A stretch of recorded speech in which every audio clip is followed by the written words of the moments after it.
How was your last year? Oh wow, it's been a time of change, hasn't it? A huge for time everything. Of change, yes. Oh, we've gone through so many things. The Catholic Church has been there for us through my father getting cancer last year, and passing away. He had bowel cancer. You know, at the end, I think it's through that my dad actually had last rites, and and said he'd refound his faith. Through that time. So, we had a knowledge of him, being at peace with God, which was lovely at the end, and also with Georgie. Yeah, I wasn't expecting. In February, I was diagnosed with kidney cancer, quite out of the blue. I'd had no symptoms, so it was a huge shock. And I can absolutely say that if I hadn't have had the faith that I had and the support from church, I don't think that I would have been able to cope with it. It was just the worst of times and the best of times. Yeah, definitely. Because the worst of times, because obviously it's just such a horrible thing to be told. But the best of times that I felt so loved, and I actually could feel the prayers were tangible because I knew that so many people praying for me. I felt surrounded by the presence of God, and it was tangible. I'm going to cry now. My relationship with Jesus just became real. And I think I've been brought up as a Christian, and I been to Sunday school and went to church all my life, and so it's always been a part of my life, or I thought it was, but I think it was like at arm's length. And with what happened this year, I just felt like I actually could feel his arm around me, and I was leaning on him.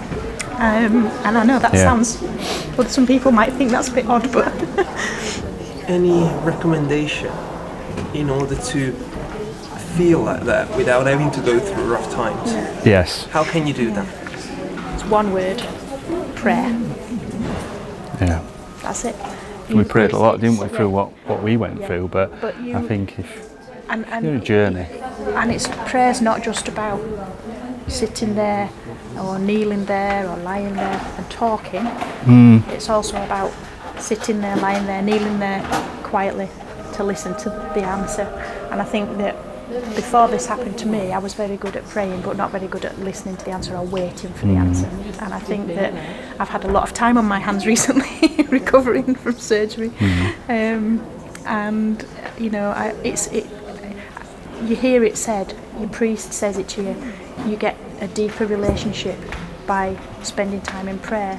And I think sometimes we have such a busy life that we think, okay, and you never actually do it. But that's what you need to do. Here I am today, and my consultant actually said the word curative surgery. I have a CT scan on September the 18th, which I am praying earnestly, and ask everybody to pray that is clear, which I've no reason to think that it's not going to be. And then just building myself up and hopefully going back to work in October, which again is another step towards normality. Things just happened out, it's not a, you don't seek for things, sometimes things come. It's not a case of, God does something for us, we do something. It's a case of, I suppose it's understanding from your fellow human beings as well, isn't it? When I was in the hospital and when everything was going on, once I got over the initial shock, I wasn't scared of dying. I was scared of saying goodbye. Yeah.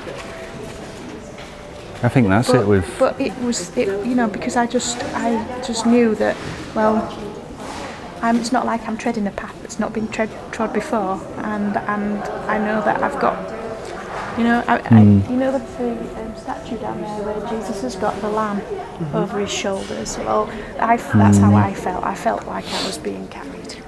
Yeah, definitely. It was tangible, and it was just wonderful, and So I tell anybody who listen, I tell about it. Thank you very much. Thank you very much. Thank you. It's been lovely.